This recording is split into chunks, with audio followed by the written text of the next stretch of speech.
하나님 아버지, 우리에게 말씀을 주심을 감사합니다. 변하지 않으시고 시대를 초월하여 확정되신 하나님의 말씀의 기준대로 살아가는 우리가 되게 하여 주시옵소서. 아버지는 문화가 달라지고 세월이 지난다 하여 도덕의 기준이 낮아지는 이 세대에 오직 우리의 기준 되시는 하나님의 말씀으로 우리가 새롭게 되고 아버지는 그 말씀을 따라 살아가는 우리의 실천이 있게 하여 주시옵소서. 오늘 레위기 말씀을 우리에게 말씀하여 주시니 감사합니다. 이 말씀을 통해서 우리가 거룩하게 되고 하나님을 더 닮아가게 하여 주시옵소서. 예수님의 이름으로 기도합니다. 아멘. 네, 8월 3일 수요일입니다. 우리에게 주신 하나님의 말씀은 어제에 이어서 레위기 19장 1절에서 18절까지 말씀 함께 보겠습니다. 레위기 19장 1절에서 18절 말씀입니다. 여호와께서 모세에게 말씀하여 이르시되 너는 이스라엘 자손의 온 회중에게 말하여 이르라. 너희는 거룩하라. 이는 나 여호와 너희 하나님이 거룩함이니라. 너희 각 사람은 부모를 경외하고 나의 안식일을 지키라. 나는 너희의 하나님 여호와이니라. 너희는 헛된 것들에게로 향하지 말며 너희를 위하여 신상들을 부어 만들지 말라. 나는 너희의 하나님 여호와이니라. 너희는 화목 제물을 여호와께 드릴 때에 기쁘게 받으시도록 드리고 그 제물은 드리는 날과 이튿날에 먹고 셋째 날까지 남았거든 불사르라. 셋째 날에 조금이라도 먹으면 가증한 것이 되어 기쁘게 받으심이 되지 못하고 그것을 먹는 자는 여호와의 성물을 더럽힘으로 말미암아 죄를 담당하리니 그가 그의 백성 중에서 끊어지리라. 너희가 너희의 땅에서 곡식을 거둘 때에 너는 반 모퉁이까지 다 거두지 말고 내 떨어진 이삭도 줍지 말며 내 포도원의 열매를 다 따지 말며 내 포도원에 떨어진 열매도 줍지 말고 가난한 사람과 거류민을 위하여 버려두라. 나는 너희의 하나님 여호와이니라.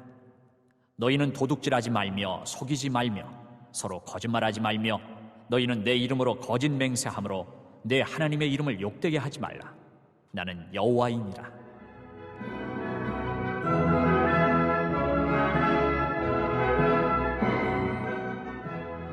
너는 내 이웃을 억압하지 말며 착취하지 말며 품꾼의 삭슬 아침까지 밤새도록 내게 두지 말며 너는 귀먹은 자를 저주하지 말며 맹인 앞에 장애물을 놓지 말고 내 하나님을 경외하라.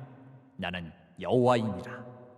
너희는 재판할 때에 불의를 행하지 말며 가난한 자의 편을 들지 말며 세력 있는 자라고 두둔하지 말고 공의로 사람을 재판할지며 너는 내 백성 중에 돌아다니며 사람을 비방하지 말며 내 이웃의 피를 흘려 이익을 도모하지 말라. 나는 여호와이니라. 너는 내 형제를 마음으로 미워하지 말며 내 이웃을 반드시 견책하라. 그러면 내가 그에 대하여 죄를 담당하지 아니하리라. 원수를 갚지 말며 동포를 원망하지 말며 내 이웃 사랑하기를 내 자신과 같이 사랑하라. 나는 여호와이니라. 아멘. 하나님의 말씀입니다. 말씀을 한번 읽으시면서 잠시 묵상하시겠습니다.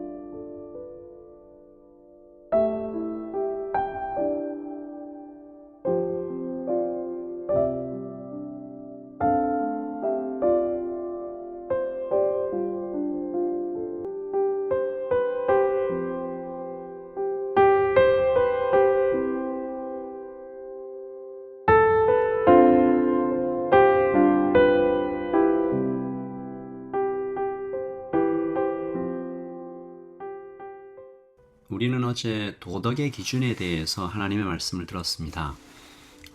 절대로 변하지 않는, 불변하는, 확정된 기준, 시대가 변해도 하나님의 말씀이 기준되어야 한다.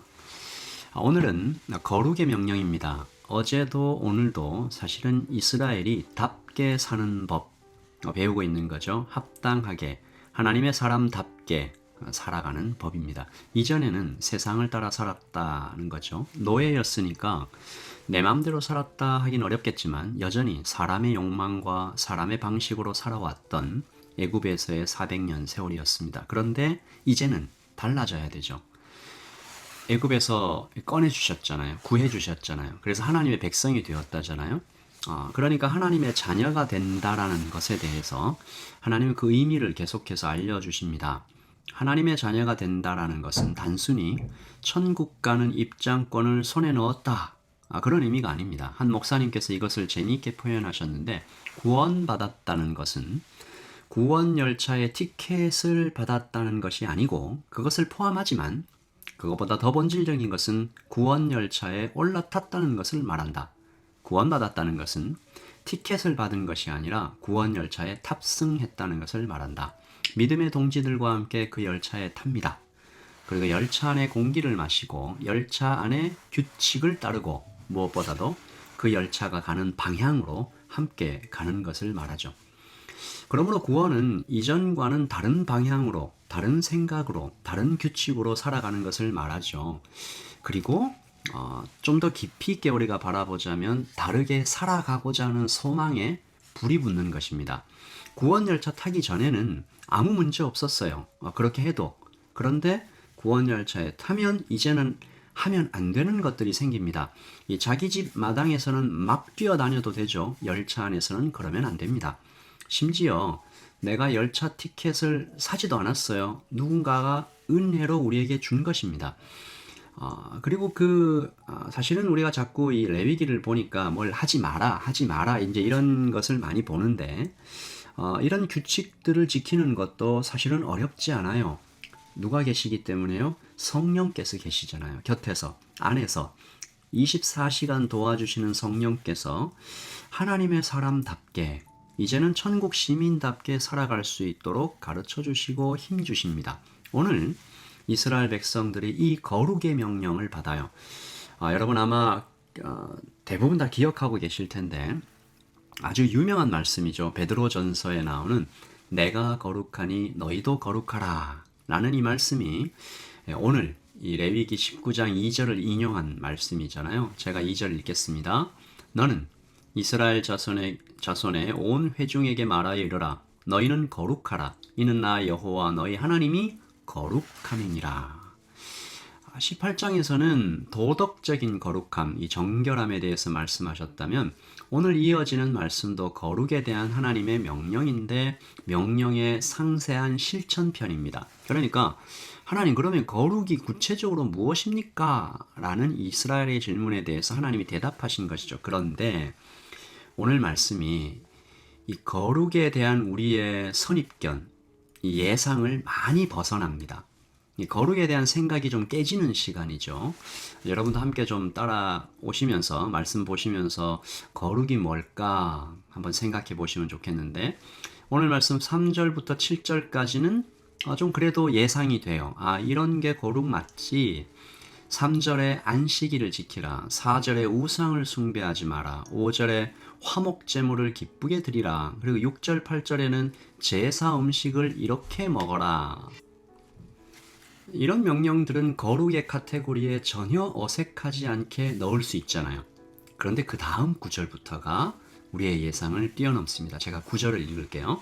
너희가 너희의 땅에서 곡식을 거둘 때에 너는 밭 모퉁이까지 다 거두지 말고 내 떨어진 이삭도 줍지 말고 포도원의 열매를 다 따지 말며 포도원에 떨어진 열매도 줍지 말고 가난한 사람과 거류민을 위하여 버려두라. 나는 너희의 하나님 여호와이니라. 가난한 사람들과 이민자들을 위해 곡식을 다 거두지 말고 남겨두라. 구제하라는 것이죠. 그리고 이어지는 말씀 11절부터 18절까지의 모든 말씀은 한마디로 선행을 선한 행동을 실천하라라는 명령들의 구체적인 것입니다. 그러므로 이 말씀을 다시 읽으면 이런 식이 되겠죠. 거룩은 도둑질하지 않는 것이다. 거룩은 서로 거짓말하지 않는 것이다. 거룩은 탈세하지 않는 것이다. 장애인을 괴롭히지 않는 것이다. 거룩은 정의롭게 재판하는 것이다. 거룩은 뒷담화하지 않는 것이다. 형제에게 욕하지 않는 것이다. 거룩은 직원에게 임금을 제대로 주는 것이다. 그러므로 이 구원파식의 복음이 성경의 가르침과 얼마나 떨어져 있는지 알 수 있어요. 구원파가 뭐라고 얘기하죠? 구원받기만 하면 다시는 죄를 회개할 필요도 없고 마음 내키는 대로 막 살아도 된다.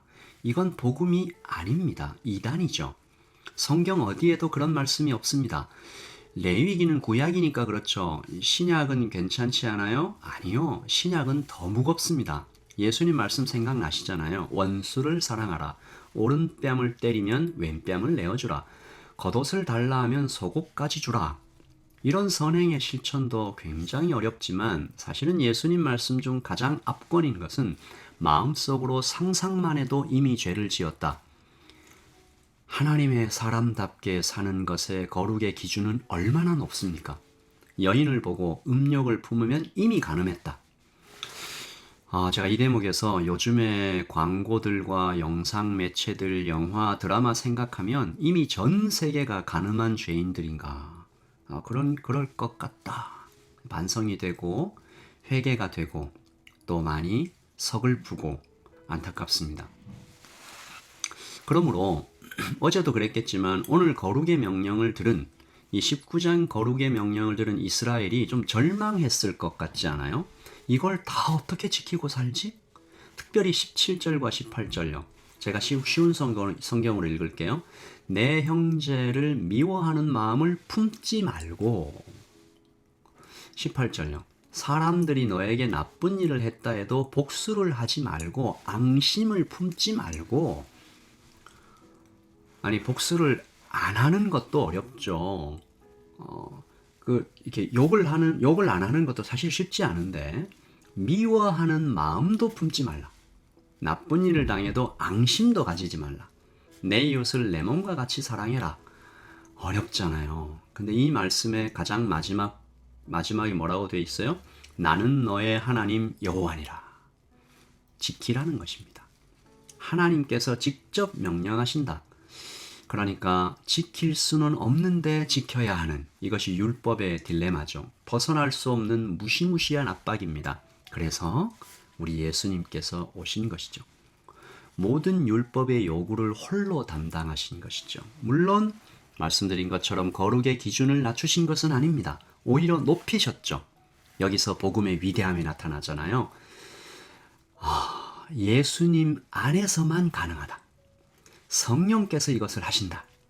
예수님 안에 들어와 거듭나면 내가 노력해서가 아니라 음란한 것이 싫어지게 된다. 거짓말하면 괴로워진다. 미워하는 것보다 사랑하는 것이 더 쉽다. 그렇게 미웠던 그 사람이 성령 안에 있으니까 불쌍한 마음이 생긴다.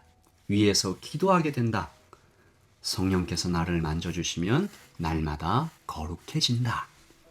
이것이 오늘 이 레위기 말씀의 이 어마어마한 거룩의 기준을 만족시킬 수 있는 오직 유일한 길입니다. 우리는 오직 예수 그리스도 안에서 구약과 신약의 모든 기준을 만족시킬 수 있는 것이죠. 구원 열차 안에 타서 기쁨의 여행을 할 수 있는 것입니다. 오늘 말씀을 통해서 이 구원파적인 복음 우리가 좀 잊어버려야 됩니다. 막 살아도 돼.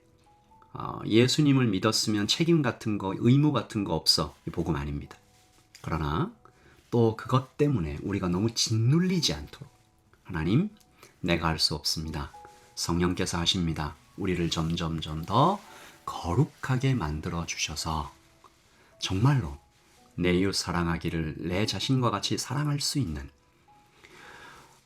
정말 나쁜 일을 당해도 그 사람에게 복수하는 것이 아니라 정말 용서하는 마음이 생길 수 있도록 어제는 거짓말했지만 오늘은 거짓말하지 않는 거짓말하는 것이 막 싫어지는 하나님 그런 거룩으로 살아가게 하여 주시옵소서.